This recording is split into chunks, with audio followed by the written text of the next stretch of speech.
साझा करता हूं कि जिस जिस बालक ने अपने अपने माता पिता के चरणों में रोज नित्य प्रति धूप लगानी प्रारंभ कर दिए, चरण वंदन करना प्रारंभ कर दिया,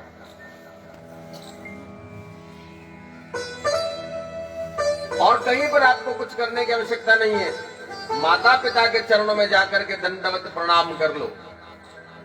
दंडवत प्रणाम कर लोगे, माता पिता के चरणों में झुक जाओगे, दुनिया में कहीं झुकने की जरूरत नहीं है। तो माता पिता के चरणों में झुक जाता है, उसे दुनिया में कहीं झुकने की जरूरत नहीं है। और जो माता पिता के चरणों में नहीं झुकता है, उसे संसार में जगह जगह झुकना पड़ता है। जगह जगह महाराज उसे संसार में झुकना पड़ता है।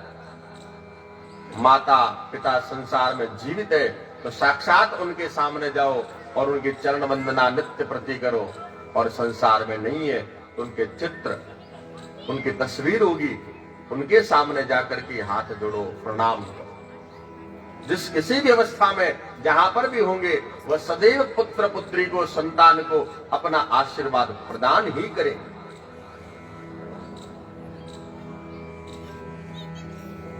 और पत्नी जब स्वयं पति के चरणों में प्रणाम करती है तो पत्नी का ऐश्वर्य, पत्नी की कीर्ति और पत्नी का सौभाग्य उतना ही लंबा होता जाता है।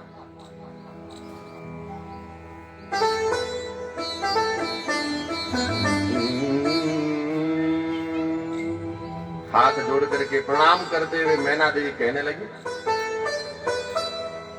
देखो यह तरीका देखो क्या है कि पत्नी पति को कुछ कहे ना महाराज, तो उसके पहले उसका तरीका क्या है, हाथ जोड़ करके कहे महाराज कि आपसे ये काम निवेदन करने के लिए आई हूं। अब महाराज कैसा तरीका है, अलग है ना तरीका बिल्कुल। आज भी पत्नी कहती है पति को काम करने के लिए, लेकिन निवेदनात्मक नहीं, आदेशात्मक हो गया है। आदेशात्मक। सुनील जी बैठे देखो, लारे लुकर बैठे हैं, एक डंडो ले रिया करे, एक डंडो दिखार करे, देखो यहाँ है बैठे तो दिख नहीं रहा है, नहीं जने लारे छिपर कह रहा है। हाँ, आज भी वही स्थिति नहीं होना चाहिए ऐसा। आदेशात्मक कभी भी पति के सामने ऐसा नहीं रखना चाहिए हमारा रवैया, निवेदनात्मक होना चाहिए।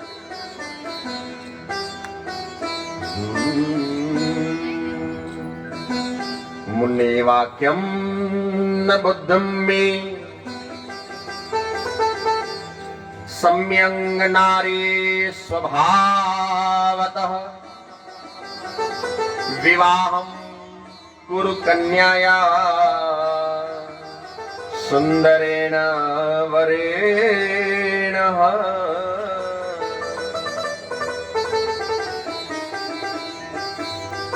अब बेटी धीरे धीरे महाराज बड़ी हो रही है।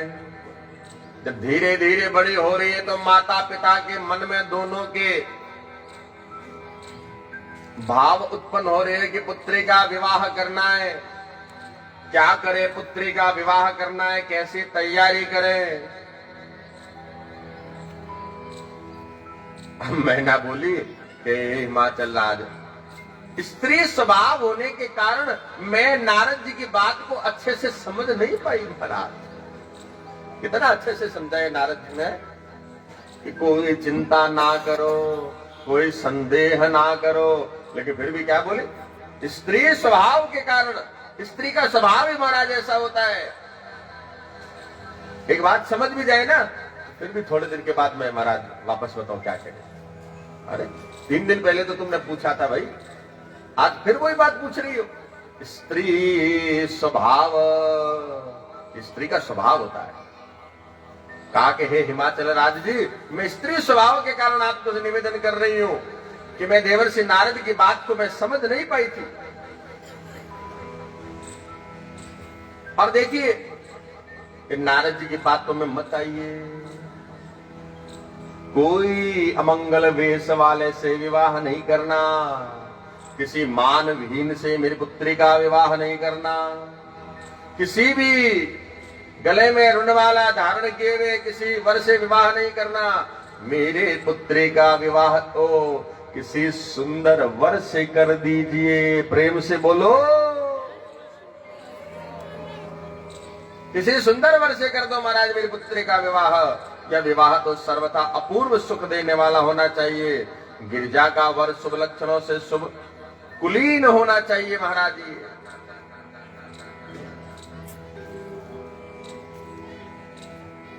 प्रिया उत्तम वर पाकर जिस प्रकार प्रसन्न हो, सुखी हो, वैसा ही करो। आप मेरी इस बात को मानो, ऐसा मेरा आपसे पुनः आग्रह है। हे भगवान, ब्रह्मा जी कहे कि हे नारद जी, हिमाचल क्या बोले कि स्त्री स्वभाव होता है ना महाराज, तो स्त्री स्वभाव के कारण उसे समझाया गया। ब्रह्म तज्य मुनिर्वाक्यम वितथम न कदाचन यदि स्नेह सुतायास्ति सुताम शिक्षय सादरम।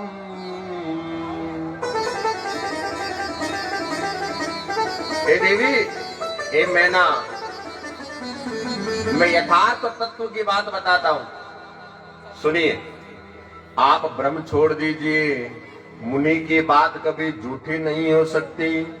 आपको पुत्री के प्रति स्नेह है तो सादर उसे शिक्षा प्रदान करिए कि भक्ति पूर्वक सुस्थिर चित्त से शंकर भगवान की तपस्या करे।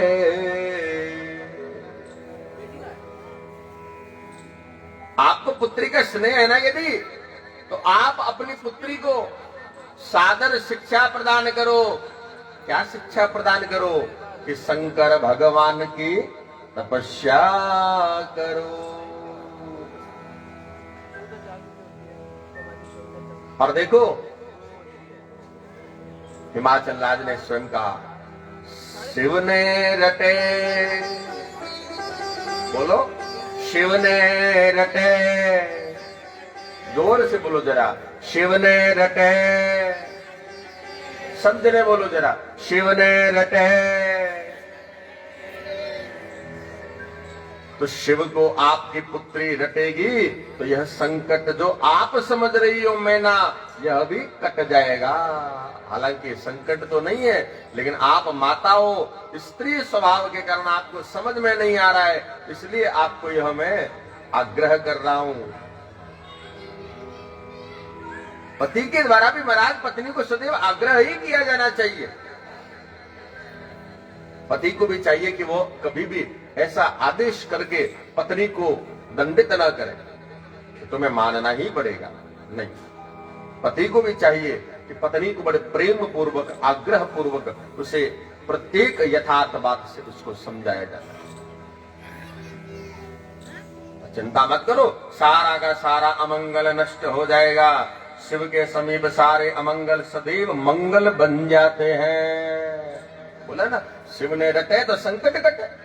ये अमंगल आप समझ रही हो, लेकिन ये अमंगल नहीं है। शिव के रूप में हो जाने पर, शिव के पास चले जाने पर ये अमंगल भी मंगल में बदल जाएगा। और इससे ज्यादा बताओ, हे मैना देवी, आपको और क्या चाहिए? अमंगल रूप भी जो है आपके मन में, यह शिव के समीप जाने से मंगल में परिवर्तित हो जाएगा।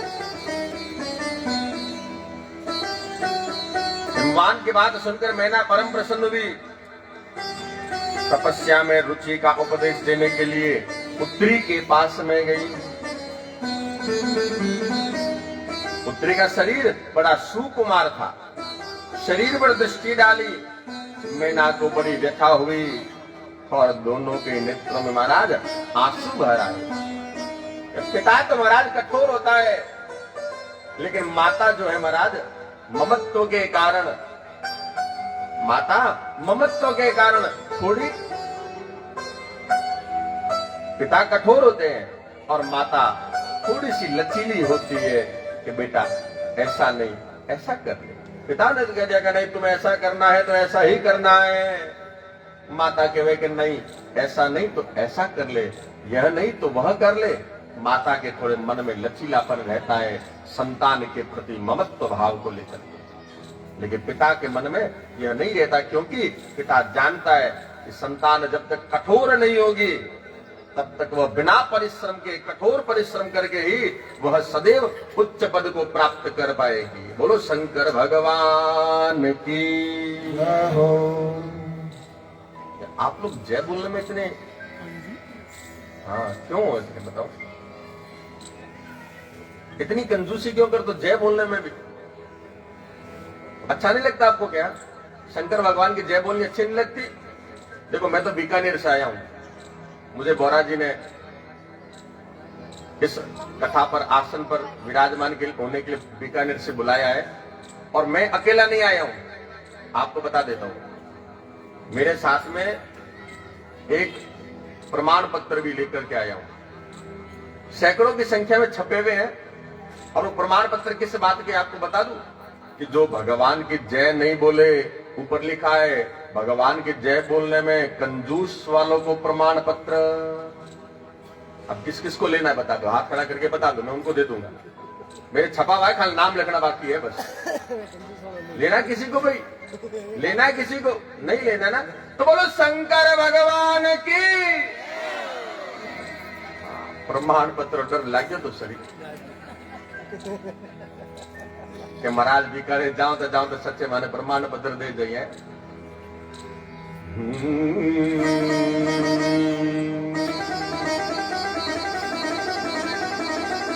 पार्वती क्या बोली? माता को बोल रही है, मातः श्रीणो महाप्राज्ञे जतने मुहूर्त के रात्रौ दृष्टो मया स्वप्न स्तंभदामि कृपां कुरु।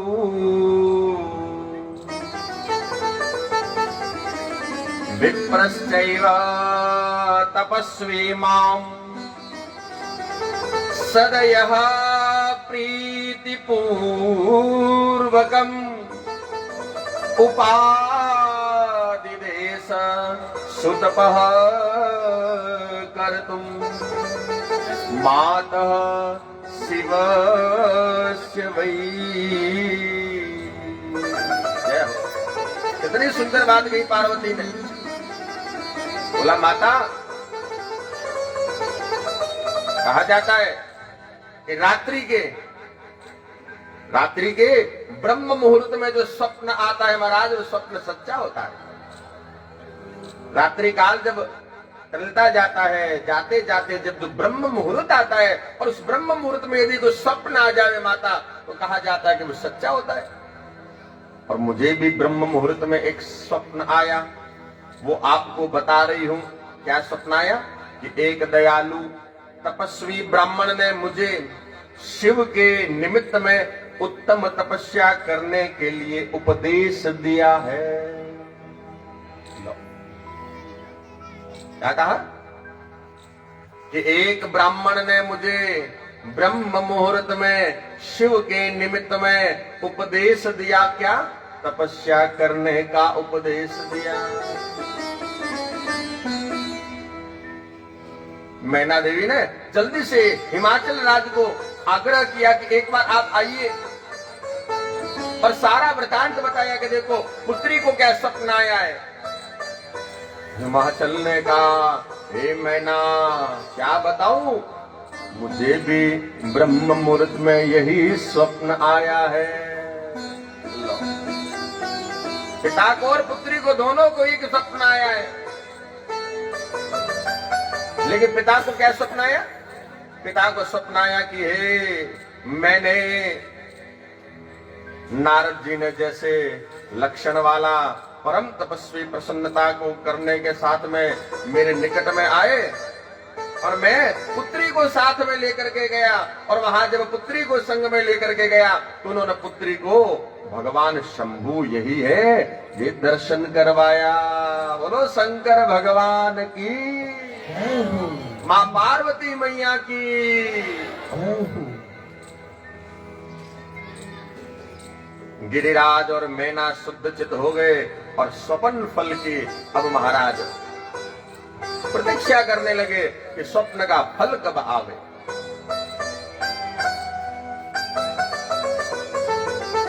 अनंतर अभी कुछ ही काल बीता था कि सृष्टि करता सज्जनों को गति देने वाले परमेश्वर शिव जी सती के विरह में व्याकुल हो गए थे।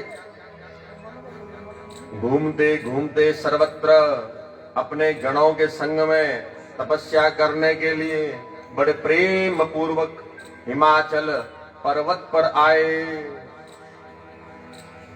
हिमाचल पर्वत पर भगवान शंकर क्या हुए? तपस्या करने के लिए आए।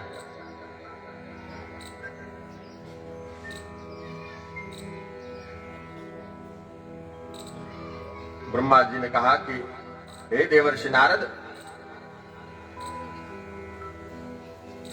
इस प्रकार संक्षेप में विभू शंकर का अत्यंत दिव्य चरित्र आपको कहा है, बताओ अब और क्या सुनना चाहते हैं? नारद जी ने कहा कि हे विष्णु शिष्य, हे महाभाग, हे विधे, सती के विरह से युक्त होकर शिवजी ने कौन सा चरित्र किया? उत्तम हिमालय पर्वत पर तप करने के लिए कब आए? और शिव और शिवा के बीच में जो विवाद हुआ, उस विवाद का विनाश किस प्रकार हुआ? आप यह सब कथा मुझे सुनाइए, श्रवण कराइए।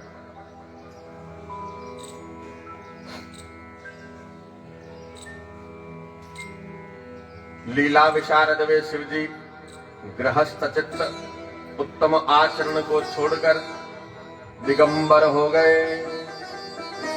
सब पुनः लोकों में भ्रमण करने लगे। सती के विरह से दुखी हुए। भगवान शंकर को कहीं जब सती का दर्शन नहीं हुआ, भक्तों का कल्याण करने के लिए शिवजी पुनः कैलाश पर्वत पर आ गए। यत्न पूर्वक मन को एकाग्र करके दुख दूर करने वाली समाधि लगाई। मायाधीश त्रिगुणातीत विकार रहित परब्रह्म स्वयं प्रभु सदाशिव समाधि में बहुत दिनों तक लीन रहे। जब इतने दिनों तक समाधि में लीन रहे तो उन्होंने समाधि का त्याग कब किया? उस समय का जो चरित्र है वही आपको हे देवर्षि सुना रहा हूं कि प्रभु के ललाट स्थल से पसीने की बूंदे पृथ्वी पर गिरी। प्रभु के ललाट स्थल से पसीने की बूंदे धरती पर गिरी। धरती पर गिरते ही एक शीघ्र बालक उत्पन्न हुआ। शीघ्र बालक उत्पन्न हुआ।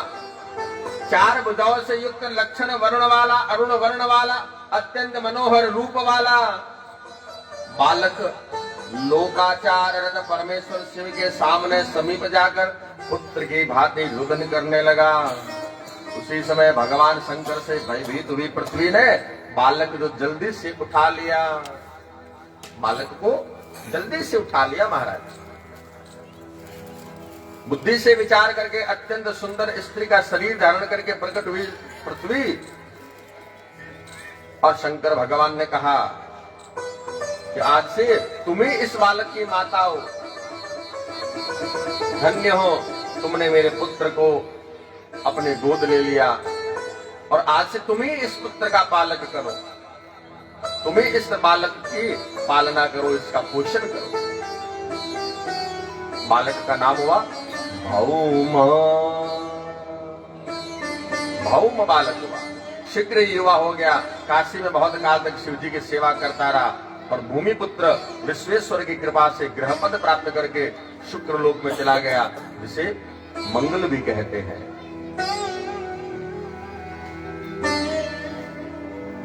सती के विरह से दुखी हुए शंकर जी लीला से मन ही मन अत्यंत प्रसन्न हो गए। लौकिक गति का आश्रय लेकर शंभू ने अपने मन को एकाग्र करने के लिए तप करने का विचार किया और अब गणों सहित भगवान हिमाचल पर्वत पर आए हैं और हिमाचल पर्वत पर आते ही गिरिराज हिमाचल ने प्रभु रुद्र को प्रणाम किया और नमस्कार करते हुए पूजा अर्चना करी। कैलाश के निवासी, हे कैलाश के निवासी, नमो बार बार हो। आइए, जिस प्रकार हिमाचल राज ने भगवान शंकर जी की कैलाश के निवासी की आराधना करी है, आज हम सब मिलकर कैलाश के निवासी की आराधना करते हैं। बोलो कैलाशवासी भगवान की जय हो।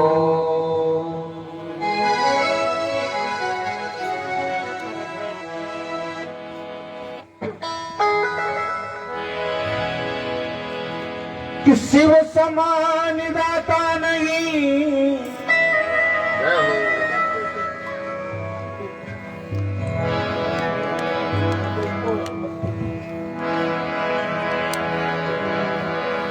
कि शिव समान दाता नहीं,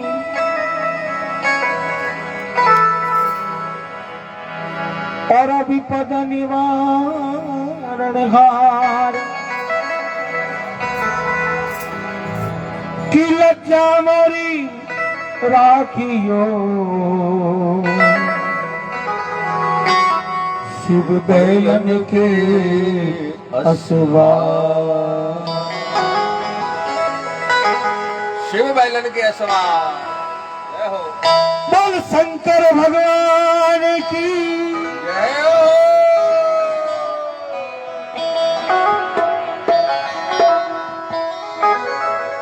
कैलाश के निवासी,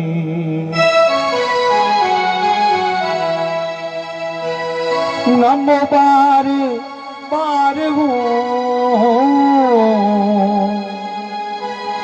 नमो बार बार हो। आयो शरण तिहारी, मैं आयो शरण तिहारी, तार तार तो कैलाश के निवासी।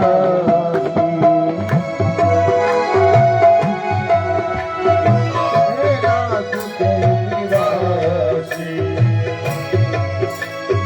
कैलाश के निवासी, कैलाश के निवासी, नमो बारी बारी हो।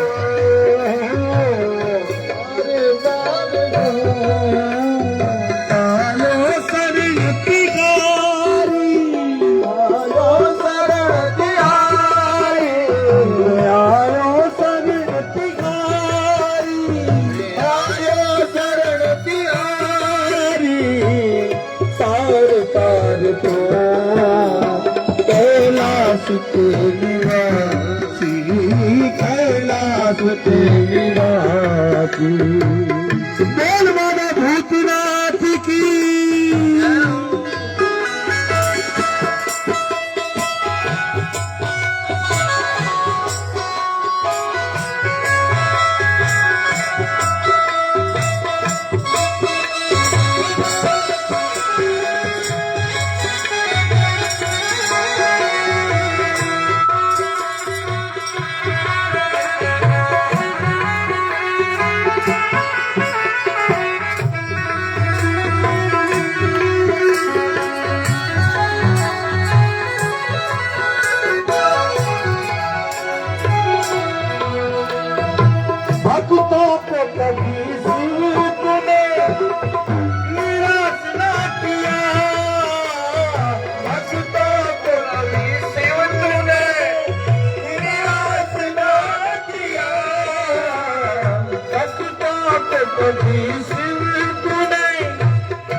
सदा तेरा राजना सदा तेरा राजना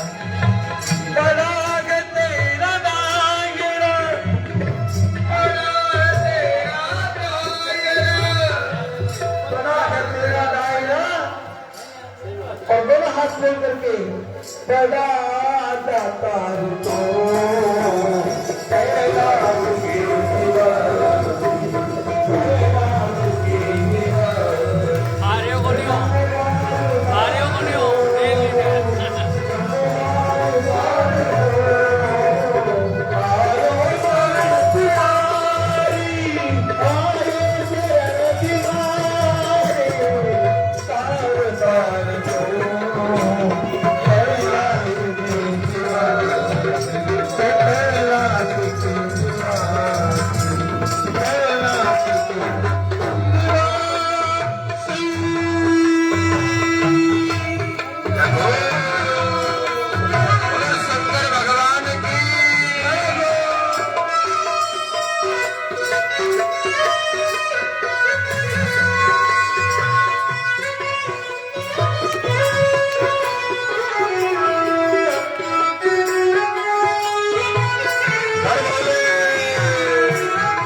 मुझे बोलो दिल करो ना मुझे बोलो दिल करो ना रटते तेरा नाम रटते तेरा नाम रटते ओम नमः शिवाय ओम नमः शिवाय नमः शिवाय ओम नमः शिवाय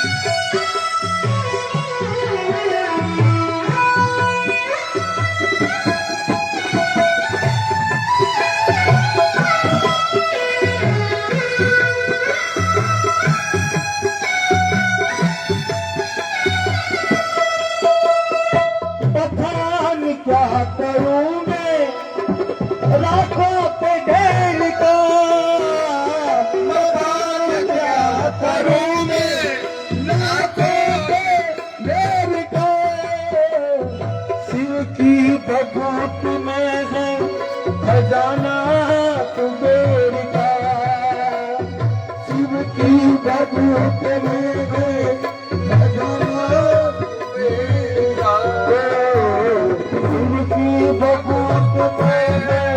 खजाना कुबेर का शिव की भभूत में है खजाना कुबेर का हे गंगजार मोती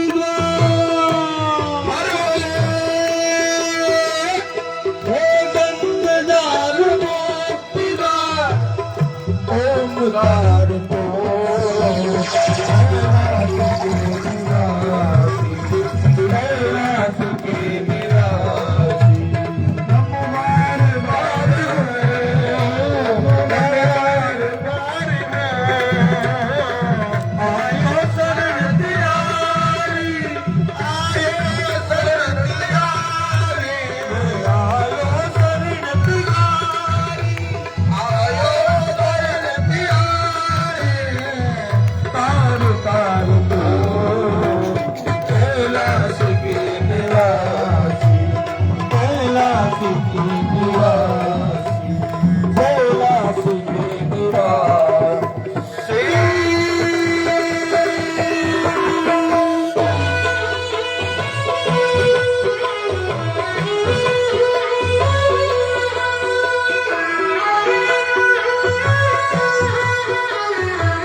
शंभु तेरे दान से बच गए लोग, शंभु तेरे दान से बच गए लोग, शंभु तेरे दान से बच गए लोग, शंभु तेरे दान से पिया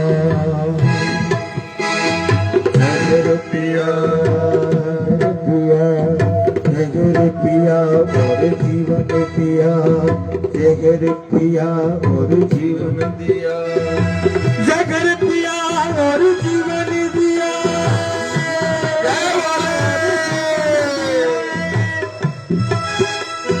जगर पिया और जीवन दिया, कितना उदार को कैलाश के निवासी, नमो बार बार हो, नमो बार बार हो, आयो शरण तिहारी, आयो शरण तिहारी, तार तार को कैलाश के निवासी, कैलाश के निवासी, कैलाश के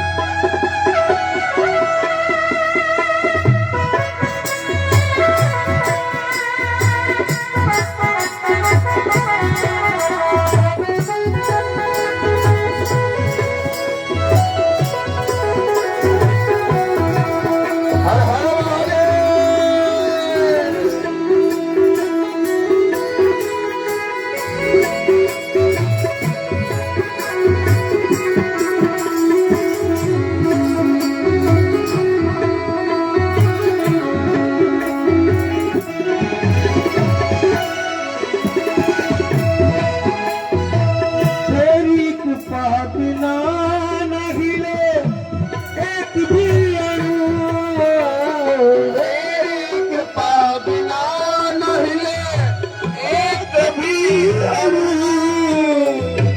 तेरी कृपा बिना नहीं ले एक भी अणु, तेरी कृपा बिना नहीं ले एक भी अणु,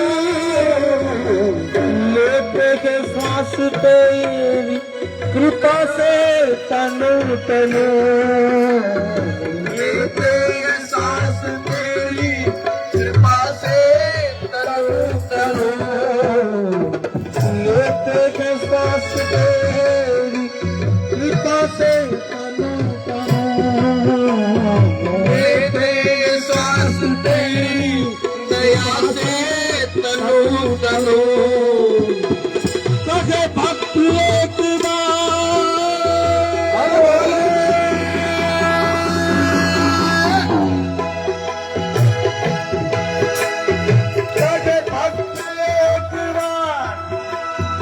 देखो भक्त क्या कह रहा है, शिव को प्राप्त करने के लिए भक्त एक बार कह रहा है, तो हम सब भक्त हैं भगवान के, तो कैसे भक्त पुकारते हैं?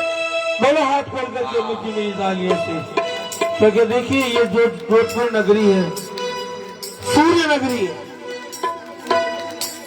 सूर्य नगरी है, और मैं देख रहा हूँ कथा में जब आते हैं ना, तो जागा सूरज सबसे पहले आकर डाले अपना डेरा, वो भारत देश है मेरा, वो भारत देश है मेरा, जागा सूरज सबसे पहले आकर डाले अपना डेरा, वो भारत देश है मेरा, वो भारत देश है मेरा, डाल डाल कर सोने की दुनिया करती है बसेरा, वो भारत देश है मेरा, वो भारत देश है मेरा, जय भारती जय भारती जय भारती जय भारती जय दादा ताके भक्ति एक बार, ताके भक्ति एक बार मुझको निखार तो कैलाश के निवासी नमो बार बार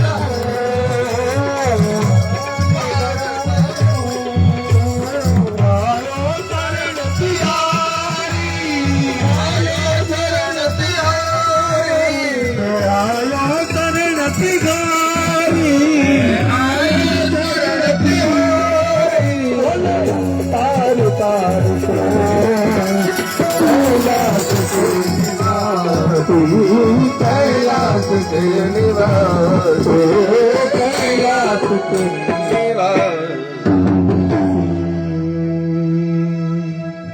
बोलिए शंकर भगवान की जय। कैलाश के निवासी भगवान की जय हो। जय तो देखो महाराज, मैं अगर धीरे बोलूं जय बोल शंकर भगवान की जय, जोर से बोलना पड़શે મને खुदरे मरियो बना स्वर्ग मिले। बोल शंकर भगवान की एक बार और बोल बाबा भूतनाथ विश्वनाथ गोपनाथ बाबे की।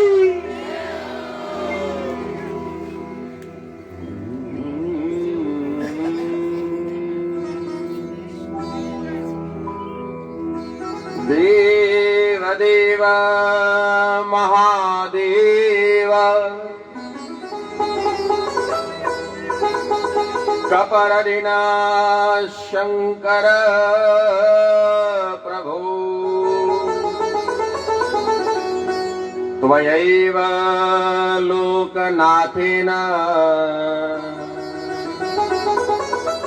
पालितं भुवन त्रयम्।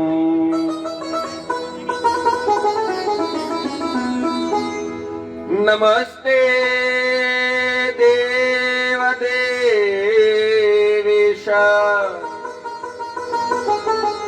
योगी रूप धराय च निर्गुणाय नमस्तुभ्यं सगुणाय विहारिणे।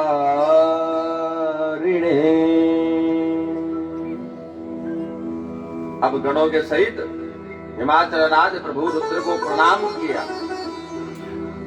अत्यंत प्रसन्न हो हाथ जोड़ करके भगवान शिव की स्तुति करी। बोले हे देव देव हे महादेव, आप तीनों लोकों का पालन करने वाले हैं, योगी रूप धारण करने वाले हैं, निर्गुण सगुण और विहार करने वाले, आपको नमस्कार है भगवान। आप कैलाशवासी, सब लोकों में विचरण करने वाले, लीला करने वाले, त्रिशूलधारी ऐसे परमेश्वर को हिमाचल राज्य का बारंबार नमस्कार है, प्रणाम।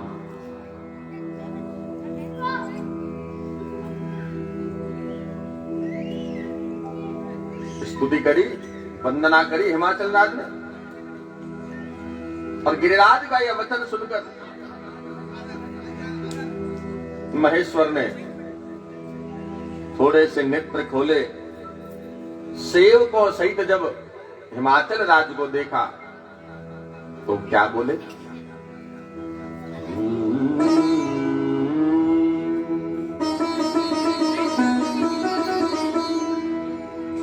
तव पृष्ठे तपस्तप्तुम् रहस्यमहमागतः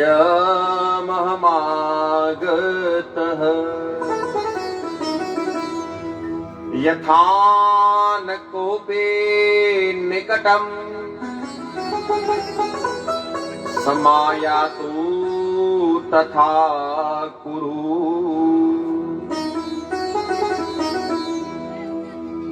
त्वं महात्मा तपोधाम मुनीनां च सदाश्रयः देवानां राक्षसानां च परेशां च महात्मनां।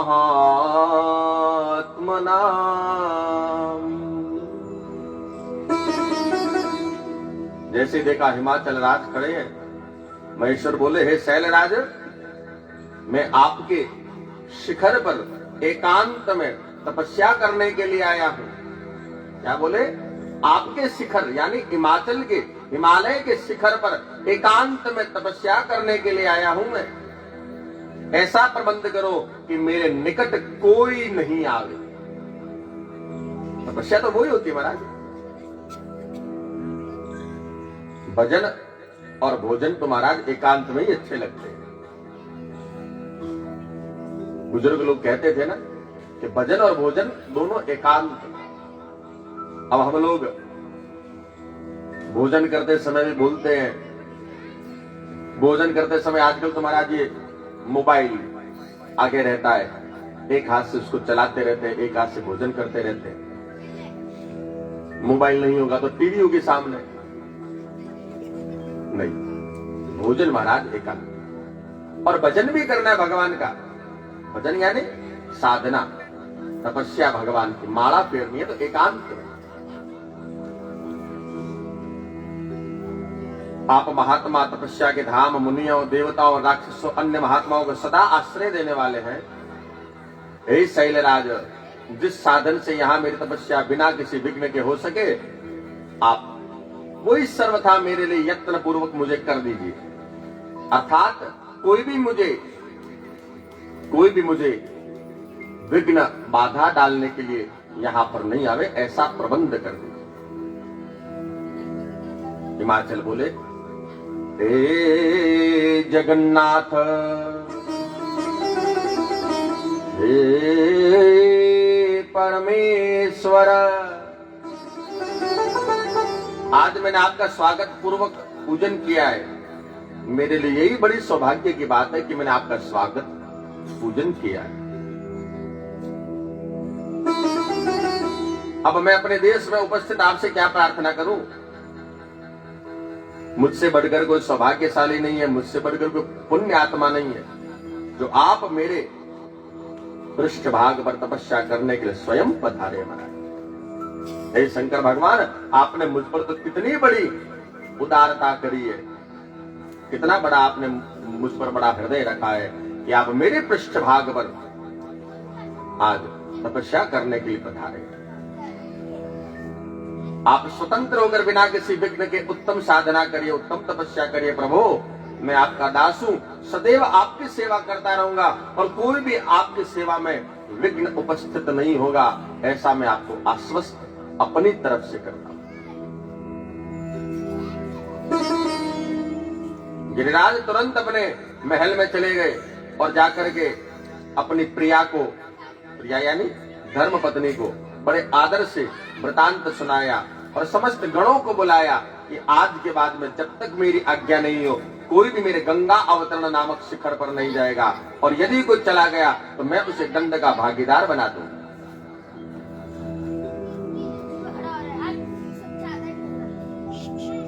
हर्षित हुए शैलराज और अगले दिवस जब गए तो फल फूल का समूह लेकर और पुत्री को साथ में लेकर के गए, बेटी पार्वती को साथ में लेकर। अद्भुत कन्या को साथ में हेमराज हिमालय लेकर के गए और भगवान शंकर को प्रार्थना करी। कहा कि भगवान, मेरी पुत्री आप चंद्रशेखर की सेवा करने के लिए बड़ी उत्सुक है, आपकी आराधना करने के लिए मैं इसे यहां अपने साथ में लेकर के आया हूं। यह अपनी दो सखियों के संग में सदैव आप शंकर जी की सेवा करेगी। आपका मुझ पर अनुग्रह है तो क्या आप इसे सेवा के लिए आज्ञा प्रदान कर दीजिए। शंकर भगवान ने बोले, क्या बोले? फुलेंदिवर पत्राभाम, फुलेंदिवर पत्राभाम पूर्ण चंद्र निभाननम समस्त लीला संस्थान शुभ वेश विजृंभिका।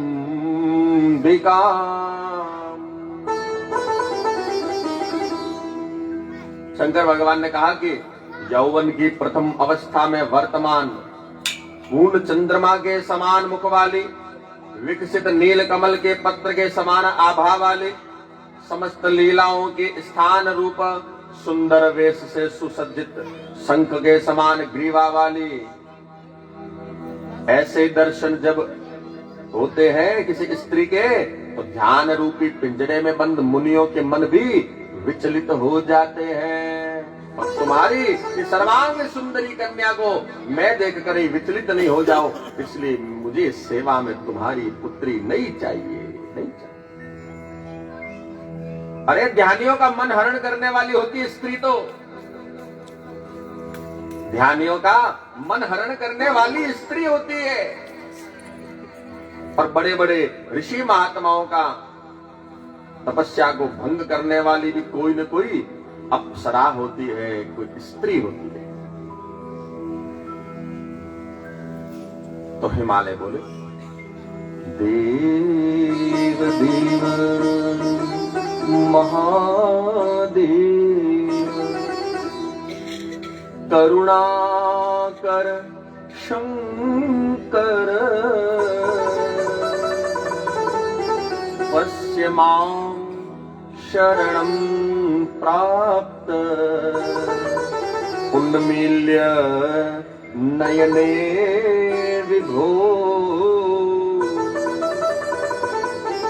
हे करुणा के सागर शंकर भगवान, एक बार नेत्र खोल कर देख तो लीजिए।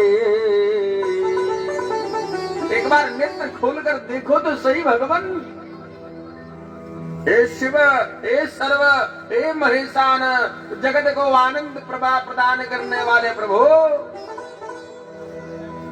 सभी श्रुतियां भी आपकी महिमा पार नहीं कर सकती, फिर दूसरे की तो बात ही क्या करूं भगवान। तो श्रुति भी आपका पार नहीं कर सकती। आपका गुणगान करते करते भले चाहे कितने ही असित गिरि समं कंजलम सिंधु पात्रे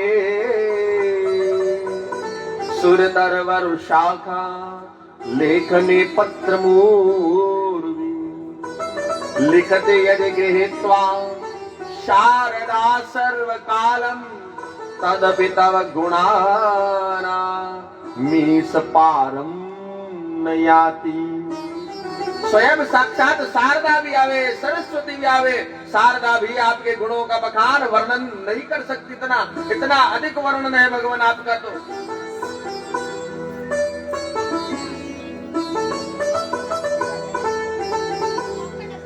मुझे अपना दास समझकर कृपा करे। हे प्रभु, मैं दर्शन करने के लिए जब आऊंगा तो प्रतिदिन अपनी पुत्री को साथ में ले आऊंगा।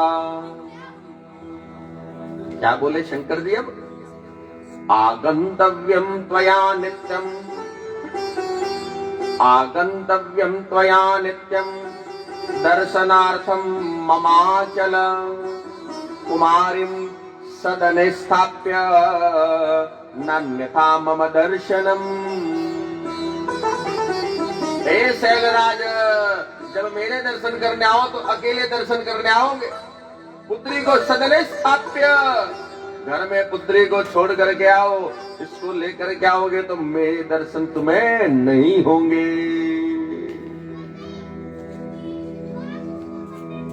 हिमाचल बोले, कन्या के संग में आपके दर्शन करने किस कारण से मुझे नहीं आना चाहिए, बता तो दो भगवान। क्यों नहीं आऊं पुत्री को लेकर के, कारण तो बताओ भगवान। तो ब्रह्मा जी ने कहा कि नारद जी, शिव जी क्या बोले? माया रूपा स्मृता नारी, नारी को सदैव माया रूप बताया गया भगवान। और विद्वानों ने स्त्री को माया रूप कहा है, और विशेष रूप से युवती स्त्री तो तपस्वियों के लिए महाराज विघ्न कारिणी होती है। युवती स्त्री तो तपस्वियों के लिए विघ्न कारिणी होती है। इसलिए हे भूत हे तपस्वी योगी, माया से निर्लिप्त रहने वाला हूं, अपनी पुत्री को लेकर के मत आना। जैसे ही वो आपकी पुत्री आएगी, संग से शीघ्र ही विषय वासना उत्पन्न हो जाएगी, मेरा वैराग्य नष्ट हो जाएगा और श्रेष्ठ तपस्या नष्ट हो जाती है। तपस्वियों को स्त्रियों का संग नहीं करना चाहिए। वह स्त्री महाविषय का मूल और ज्ञान वैराग्य का नाश करने वाली होती है। हे शैलराज, पुत्री को लेकर के मत आओ। हिमाचल तो विस्मय में पड़ गए। अब भवानी स्वयं बोली, मां भगवती, मां पार्वती स्वयं क्या बोली कि मुक्तम गिरिराजाय त्वया योगिम तपस्विना तदुत्तरं शृणु विभो मतो ज्ञान विशारद।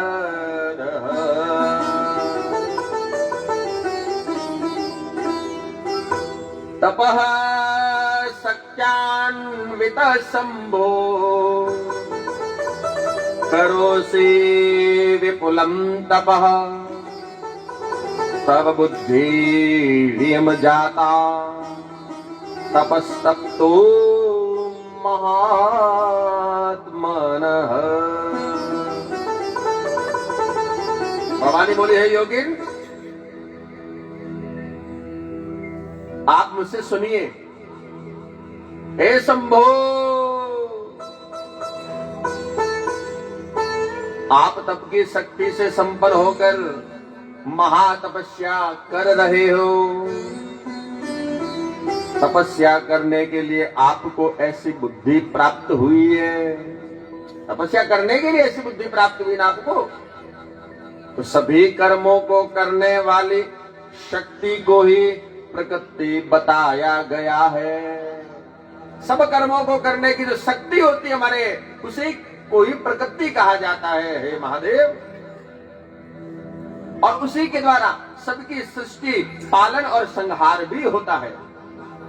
हे भगवान, आप कौन है, सूक्ष्म प्रकृति क्या है, इस पर विचार करें। प्रकृति के बिना लिंग रूपी महेश्वर किस प्रकार रह सकते हैं, इस पर भी विचार करें। भवानी ने अब भगवान शंकर को कि आप प्रकृति के कारण सदैव प्राणियों के अर्चनीय हो, वंदनीय हो और चिंतनीय हो, हृदय से विचार करो।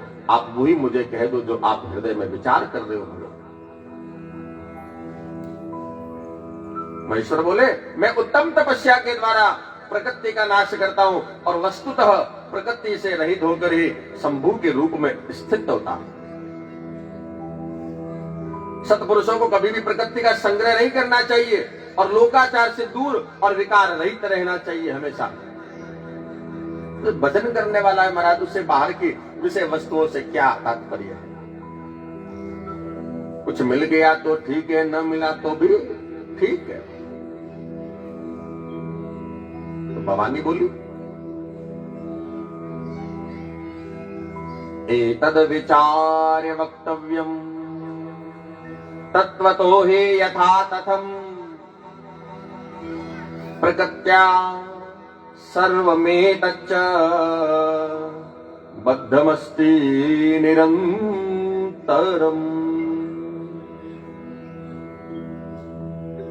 क्या बोली भगवती, हे योगिना, हे शंकर जी, आपने जो कहा है क्या वह प्रकृति नहीं है? आप क्या प्रकृति से परे कैसे हो, बताओ जरा।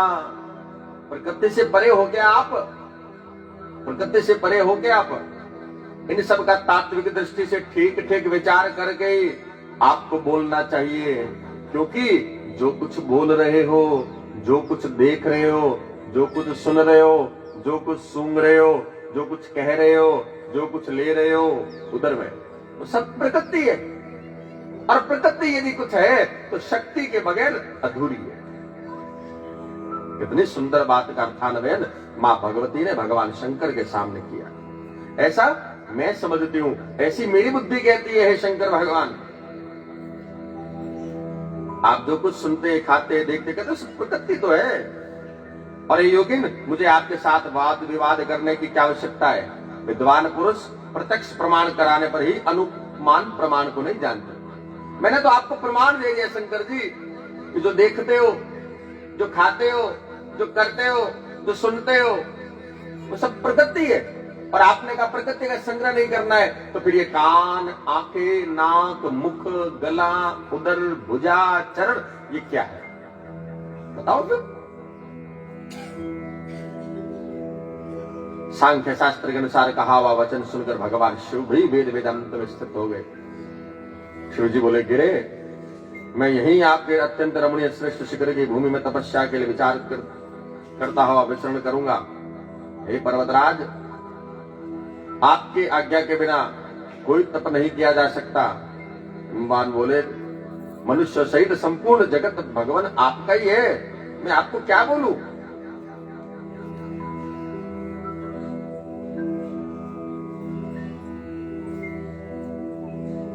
और कहे ना महाराज, शक्ति के आगे तो सब हीन है, शक्ति नहीं तो कुछ भी नहीं है।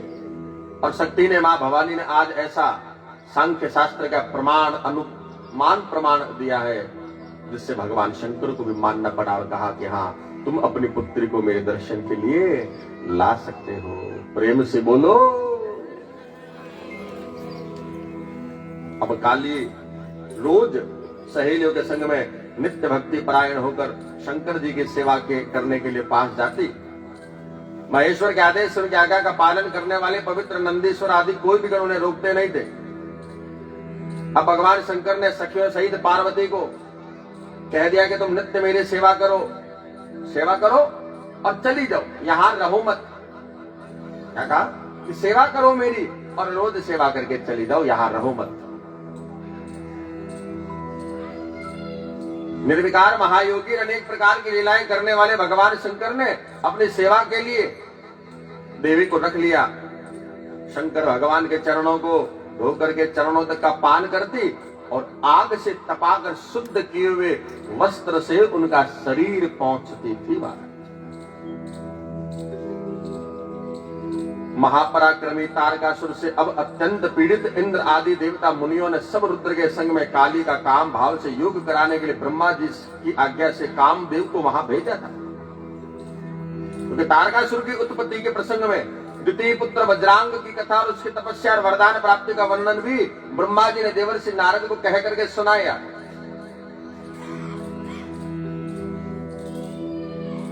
भगवान विष्णु ने नरसिंह और वराह रूप अवतार धारण करके अत्यंत दुख देने वाले उन दोनों का वध किया। तो दिति, दैत्यों की माता दिति उससे दुखी हुई, कश्यप की शरण में गई और पतिव्रता ने सेवा कर भक्ति पूर्वक पुनः गर्भ धारण कर लिया। महान परिश्रमी देवराज इंद्र ने अवसर पाकर के गर्भ में प्रविष्ट होकर के वज्र से उसके टुकड़े टुकड़े कर दिए। दिति के गर्भ में प्रवेश करके उसके टुकड़े टुकड़े कर दिए। लेकिन पातिव्रत्य व्रत के प्रभाव से उसका गर्भ का नाश नहीं हुआ, उसका गर्भ गिरा नहीं। देव योग से सोती हुई उसके गर्भ से 49 मरुत पुत्र उत्पन्न हुए। सबके सब मरुत 49 पुत्र उत्पन्न हुए दिति के गर्भ से। स्वर्ग को चले गए सबके सब, देवराज ने उन्हें अपना लिया। दिति अपने कर्म से अनुतप्त होकर पुनः उनकी सेवा करने लगी। कश्यप जी बोले, हे बद्रे, यदि तुम पवित्र होकर ब्रह्मा जी के 10,000 वर्षों पर्यंत तक सेवा करती हो, तपस्या करती हो, तुम्हारे गर्भ से पुनः महापराक्रमी पुत्र का जन्म हो सकता है। दिति ने श्रद्धा के साथ में तपस्या पूरी कर ली और तपस्या पूरी करके पति से गर्भ धारण करवाकर वैसा ही पुत्र उत्पन्न किया। दिति का वह पुत्र देवताओं के समान और नाम हुआ वज्रांग। वज्रांग नाम से विख्यात हुआ महाराज वो दिति का पुत्र। पुत्र ने अपनी माता की आज्ञा से बलपूर्वक देवराज इंद्र को और देवताओं को सबको पकड़ लिया। अनेक प्रकार के दंड दिए, इंद्र आदि की दुर्दशा देखकर दिति बहुत प्रसन्न हुई, कर्म फल के अनुसार बड़े दुखी हुए। देवताओं की सदैव भलाई चाहने वाले करने वाले कश्यप को साथ में लेकर शांति की बात कहकर देवताओं को उस वज्रांग से अब छुड़ाया भी। वज्रांग बोला, इंद्र बड़ा स्वार्थी दुष्ट है, इसने मेरी माता की संतानों को नष्ट किया है, इसको अपने कर्म का फल मिल गया, अब ये अपना राज्य पालन करे। सात्विक भाव है वही तत्व सारे संसार का। और वरांगी नाम वाली स्त्री को दिति पुत्र को प्रदान करके पिता को अत्यंत प्रसन्न करके घर चला गया। कश्यप भी अपने स्थान को लौट गए और दैत्य वज्रांग सात्विक भाव से युक्त होकर के राक्षसी भाव को छोड़ करके वैर रहित होकर सुख भोगने लगा। लेकिन वरांगी के हृदय में सात्विक भाव उदय नहीं हुआ था। हे देवर्षि नारद, वज्रांग बोला कि हे प्रिय बताओ तुम क्या चाहती हो, तुम्हारे मन में क्या है। तो वरांगी बोली, मुझे तो ऐसा वर दो, एक ऐसा पुत्र दो मुझे जो महाबली त्रिलोक को जीतने वाला हो और इंद्र को दुख देने वाला। त्रिलोकी को जीतने वाला और इंद्र को दुख देने वाला हो महाराज। जबकि वज्रांग के मन में तो सात्विक भावोदय हो गया था और देवताओं का विरोध करने का ऐसा वर मांग लिया था। अच्छा तो नहीं लगा, लेकिन क्या करें, प्रिया का मनोरथ, पत्नी का मनोरथ पूर्ण करना होता है। तो तीनों लोग, प्रिया के मनोरथ को पूर्ण करूंगा तो तीनों लोग कष्ट में पड़ जाएंगे, देवता भी दुखी हो जाएंगे। और धर्म पत्नी को मैंने प्रसन्न नहीं किया तो मुझे नरक में जाना पड़ेगा। धर्म पत्नी को प्रसन्न नहीं किया, प्रिया के मनोरथ को पूर्ण नहीं किया तो मुझे नरक का आगामी बनना पड़ेगा। वज्रांग भय भ्रम में पड़ गया, बुद्धि से धर्म संकट में पड़ गया। दोनों बातों के उचित अनुचित का अब फेर देखने लगा। अंत में बुद्धिमान वज्रांग ने शिव की इच्छा से स्त्री की बात को, पत्नी की बात को माना और दैत्यराज ने प्रिया से कहा कि ठीक है, वैसा ही होगा जैसे तुम चाहती हो।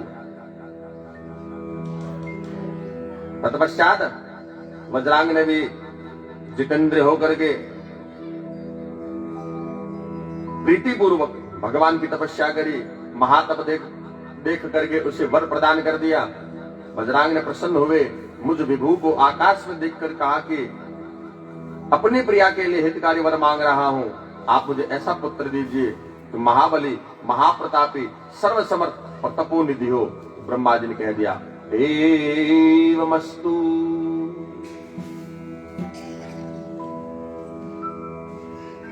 अथ सा गर्भमादत वरांगी तत्पुरादरा सवरदाभ्यंतरे हि बहुवर्षै सुतेजसा तदैव स महोत्पाता बभूवुर्दुःख हेतवः जायमाने सुते तस्मिन् वरांग्यासुर दुःखदे। वरांगी ने आदरपूर्वक गर्भ धारण किया। देवताओं को दुख देने वाला वरांगी पुत्र के उत्पन्न होने पर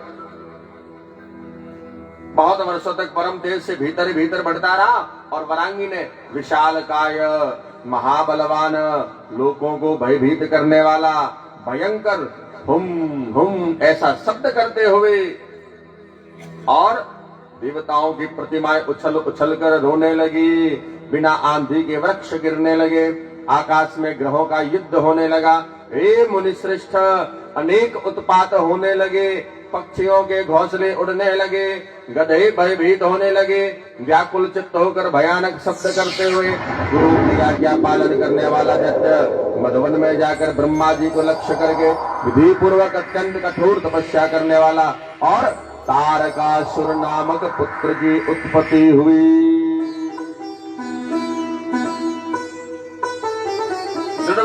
दैत्य ने 100 वर्षों तक एक पैर पर खड़े होकर, 100 वर्षों तक एक पैर के अंगूठे पर खड़े होकर के ब्रह्मा जी की तपस्या करी। 100 वर्षों तक जल पी करके, केवल 100 वर्षों तक वायु पी करके, 100 वर्षों तक जल में खड़ा रह करके 100 वर्षों तक स्तंडिल पर खड़े रह करके उसने तपस्या करी महाराज, बड़ी दारुण तपस्या करी।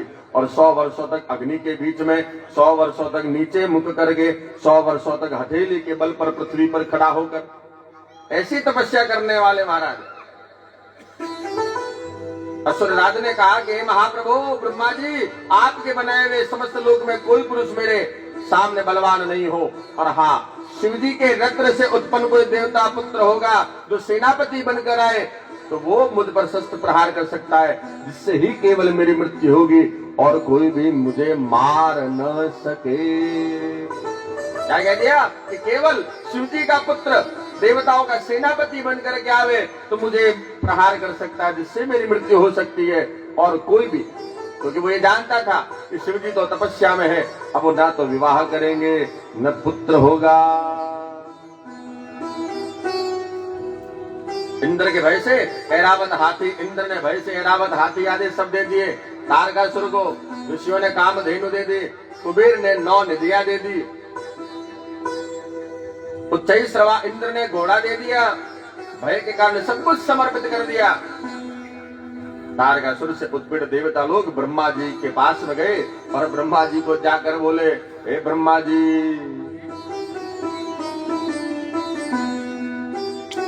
अब क्या करें? जब तक भगवान शंकर जी का पुत्र नहीं होगा तब तक तो यह तारकासुर हमें निरंतर पीड़ित करता रहेगा।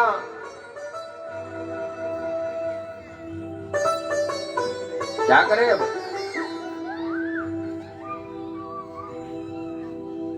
इंद्र ने कामदेव को उपस्थित होने के लिए आज्ञा मांगी, कामदेव से आग्रह किया, कामदेव आया। इंद्र बोले कि मेरा जिस प्रकार कार्य उपस्थित हुआ है उसको करने में तुम ही समर्थ हो। क्यों? क्योंकि ब्रह्मा जी, इंद्रादि देवताओं ने, सभी ने भगवान शंकर की प्रार्थना को कैसे वो बीच में भंग करे, और वो बीच में भंग करे तो विवाह के लिए कैसे तैयार हुए, और विवाह के लिए तैयार होने के बाद कैसे पुत्र रत्न की उन्हें प्राप्ति हुए, जिससे तारकासुर का नाश हुए। कामदेव को उत्पन्न किया, इंद्र ने स्मरण करते ही आया।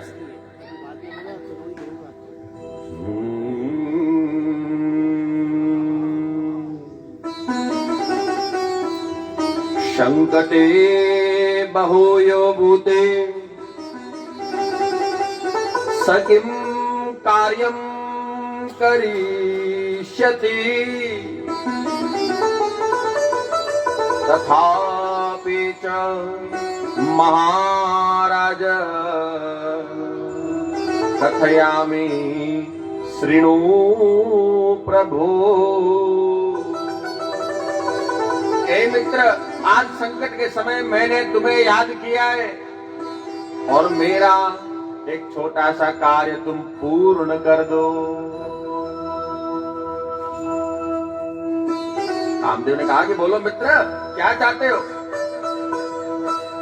कि आपके मित्र का पद छीनने के लिए तारकासुर ने ऐसी ब्रह्मा जी से वरदान ले लिया कि ब्रह्मा जी के द्वारा बना हुआ कोई भी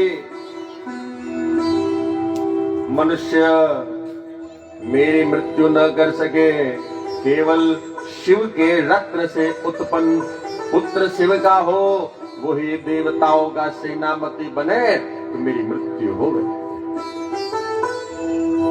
अब बताओ, आपके जैसे मित्र के रहते हुए अब मैं क्या करूं? आप शंकर भगवान को तपस्या से विचलित करो।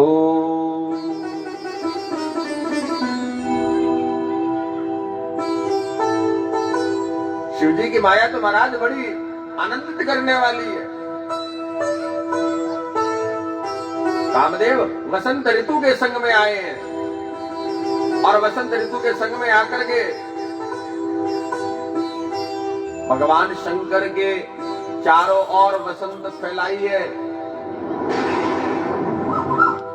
काम उत्तेजित किया है, वसंत का प्रादुर्भाव हुआ है। और जैसे ही वसंत का प्रादुर्भाव हुआ। कामदेव ने भगवान शंकर पर काम बाण चलाया, और जैसे ही काम बाण चलाया है, एक बार तो भगवान शंकर विचलित हुए, लेकिन पुनः वैराग्य आ गया, पुनः समाधि में लग गए भगवान वो तो।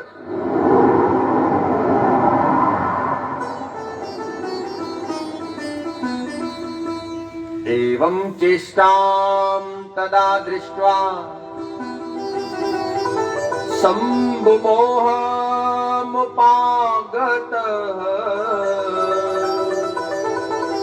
उवाच वचनं चैव महालीलो महेश्वरः।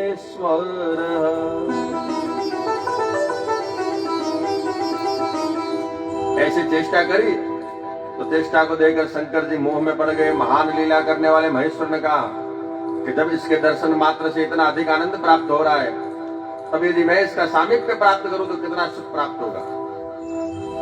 वसंत का जब उन्होंने देखा कि दर्शन करने से इतना आनंद आ रहा है, और यदि मैं वसंत का काम का सामीप्य प्राप्त कर लूं तो कितना आनंद आएगा। लेकिन फिर मन में विचार किया, रे यह कैसा विचित्र चरित्र हो जाएगा मेरा।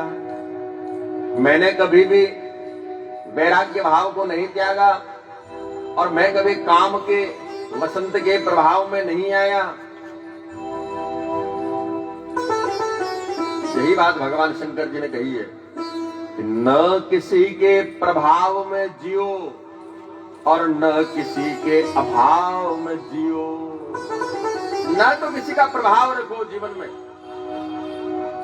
और न ही किसी का अभाव, कि इसके बगैर तो मेरा काम नहीं होगा। नहीं, जहां प्रभु सब कुछ करने वाले, तो किसी मनुष्य की ऐसी इतनी कोई ताकत नहीं होती कि उसके काम को बिगाड़े।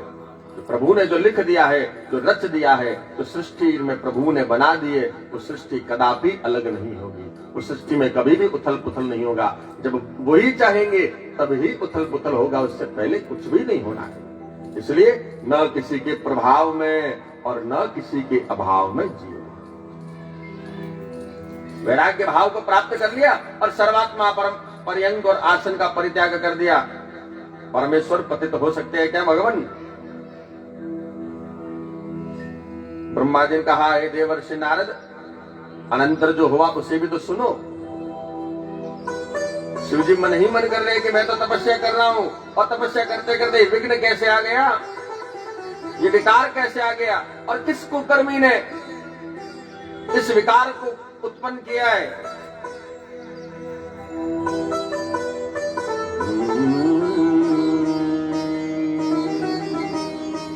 कामदेव ने पुनः वसंत का प्रादुर्भाव किया, और इस बार पहले से और अधिक ज्यादा वसंत ऋतु फैलाई है। और काम बाण जो लगाया महाराज, उसमें पहले तो एक तीर था, अब तीन तीर लगाए हैं, और तीनों के तीनों तीर भगवान शंकर जी के मस्तक के बीच वाले नेत्र चक्षु में। और जैसे ही भगवान तीसरा नेत्र खुला है, सामने कामदेव है, और भगवान के नेत्र ज्वाला से कामदेव जल करके भस्म हो गया है।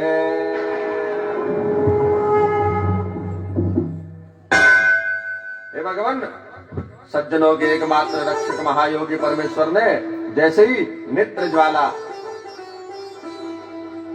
कामदेव जल करके भस्म हो गए हैं, अब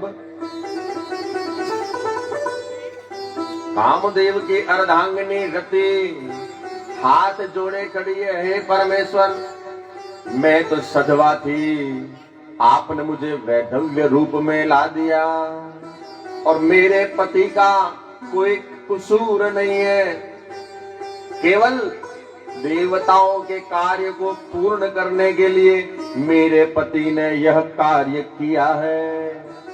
मेरे पति का क्या कसूर भगवान?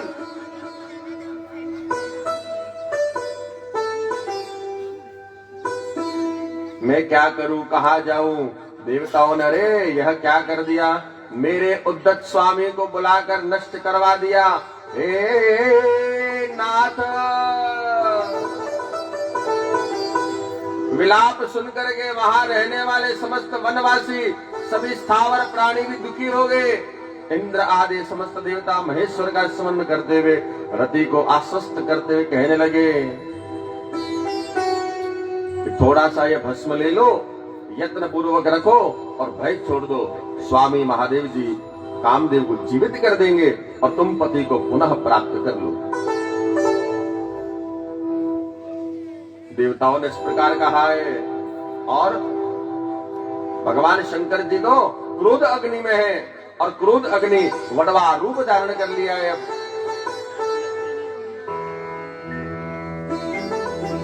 भगवान शंकर ने भी कह दिया, हे रति, तुम्हारे पति का कोई कसूर नहीं है, तुम्हारे पति पुनर्जीवित होंगे, तब तक तुम भी इस संसार में रहोगी।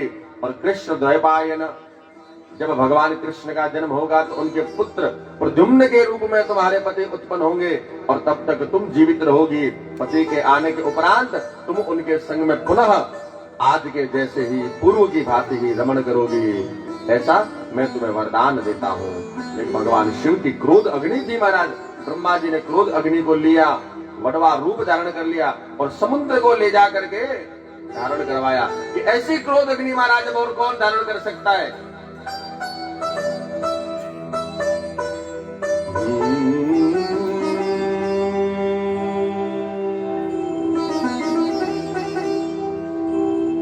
तम वाणवतो नुमहं समादाय शिवेच्छया सागरं समगां लोक हिताय जगतां पते। भगवान शिव की इच्छा से वानर शरीर वाले अग्नि को लेकर जगतपति में लोक हित के लिए समुद्र के पास अब ब्रह्मा जी चले गए। सागर बोला, ब्रह्मन यहाँ किस लिए आए हो? तो ब्रह्मा जी ने कहा, महेश्वर का क्रोध है, जो महान शक्तिशाली अश्व के रूप में यहाँ उपस्थित है, कामदेव को दग्ध करके शीघ्र संपूर्ण जगत को जला डालने के लिए तैयार है। यह तो अब तो केवल हे सागर, हे समुद्र, तुम्हारा जल ही ऐसा है जो इसका प्रतिदिन भोजन होगा, यत्न पूर्वक इसे धारण कर लो। समुद्र ने रुद्र के क्रोध अग्नि को धारण करने के लिए स्वीकार कर लिया, तो दूसरों के लिए असंभव था। तदनंतर संतुष्ट चित्त होकर के समुद्र को सौंप करके ब्रह्मा जी के अंतर ध्यान हो गए।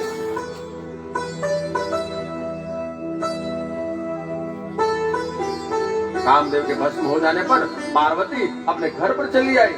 अरे वहां पर तो इतनी क्रोध अग्नि उत्पन्न हुई थी, ऐसी क्रोध अग्नि में मैं वहां कैसे रहूं? पार्वती घर चली आई। देवर्षि नारद जी आए हैं और पंचाक्षर मंत्र का उन्हें ज्ञान दिया। तेन शब्देन हिमवान परिवार समन्वितः विस्मितो भूतति क्लिष्ट सुतां स्मृतां गतां गतः।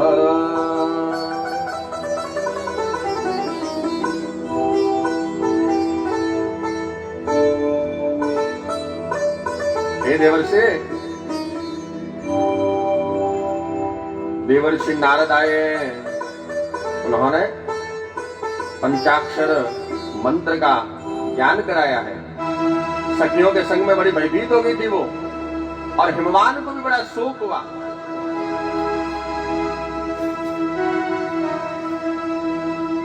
पिता के घर में रहकर चित्त से पिनाक पानी भगवान शंकर के पास पहुंची रहती थी वो तो, लेकिन आज जब क्रोधाग्नि का बड़वा रूप देखा है, पार्वती भी भयभीत हो गई है।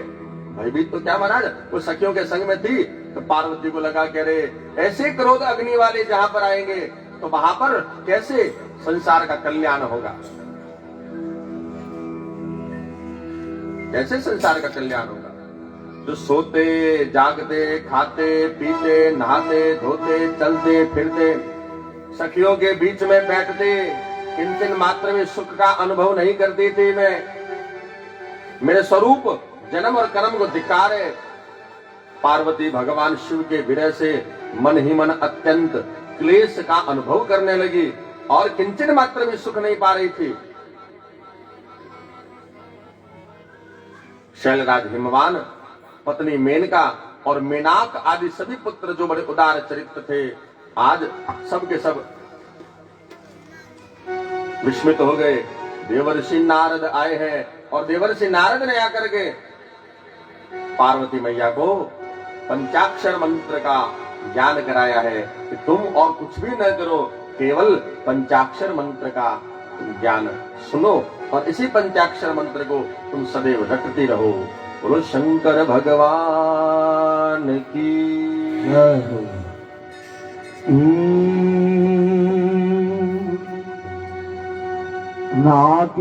नागेन्द्रहारा यतिलोचनाय भस्मांगरागा यमहेश्वराय नागेन्द्रहारा यतिलोचनाय